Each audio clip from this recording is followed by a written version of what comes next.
Bonjour Frédéric, selon vous, comment bien choisir son parcours en prépa ECG? Alors en prépa ECG, il y a un tronc commun qui est constitué des deux langues, langue 1, langue 2, dont l'anglais, la culture générale, c'est-à-dire 3 heures de français, 3 heures de philo. Et en prépa ECG, tous les étudiantes et les étudiants auront ces 4 disciplines, langue 1, langue 2, français, philo.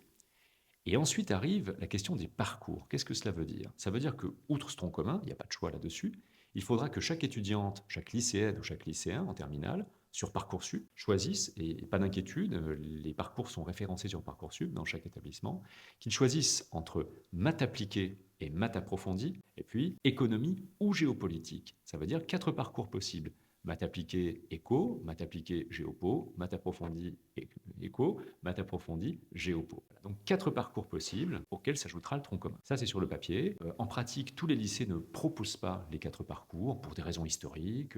Par exemple, au lycée Saint-Louis, ben, nous on a maths approfondies et géopolitique. Il y a des établissements, c'est maths appliquées géopo, maths appliquées éco, etc. Sur Parcoursup, lorsque vous cliquerez donc sur les établissements que vous avez pu sélectionner ou présélectionner, eh bien vous verrez les choix de parcours seront notés. Vous pouvez même, sur un établissement qui propose les 4, à la limite, cliquer les 4. Alors maintenant, une fois que on a visualisé ces 4 parcours, tronc commun plus soit maths appliquées, où il y a un peu plus d'informatique, c'est un peu moins abstrait, et maths approfondies, économie ou géopolitique, comment faire son choix? Si au lycée, vous avez fait des maths complémentaires, eh bien, les maths appliquées sont pour vous. Si vous avez fait une spé maths, voire maths expert, alors là, sans nuance, hein, les maths approfondies sont plutôt pour vous. Voilà. Ça, c'est pour le choix de maths. Au fond, si vous arrivez à faire des maths, si ça vous va, eh bien, maths appro, c'est pour vous. Si vous vous sentez un peu plus fragile, ou alors, eh bien, vous allez aller en maths appliquées. Et dans ce cas-là, le coef de maths sera un peu moins élevé. S'il est un peu moins élevé, le coef de maths, ça veut dire que les disciplines comme l'économie et la géopolitique seront plus élevées. J'ai fait des maths complémentaires, plutôt maths appliquées, j'ai fait spé maths ou maths expert, plutôt maths approfondies.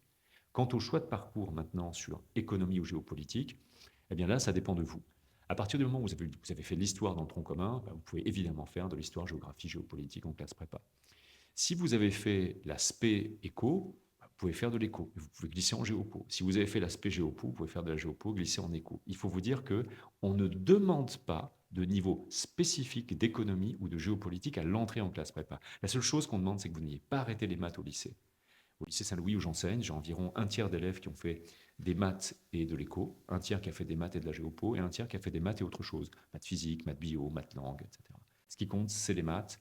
Et encore une fois, la différenciation se fait assez naturellement en fonction de ses spécialités au lycée. La différence entre l'éco et la géopo, ce sont des disciplines, ce sont des portes d'entrée différentes, mais leur but, c'est de donner une grille de lecture du monde contemporain. Donc de toute façon, vous serez entre de bonnes mains, vous serez avec des professeurs qui vont vous élever, vous êtes des élèves, et qui vont vous permettre de réaliser votre potentiel. Donc soyez ambitieuse, soyez ambitieux, et bon courage en prépa ECG.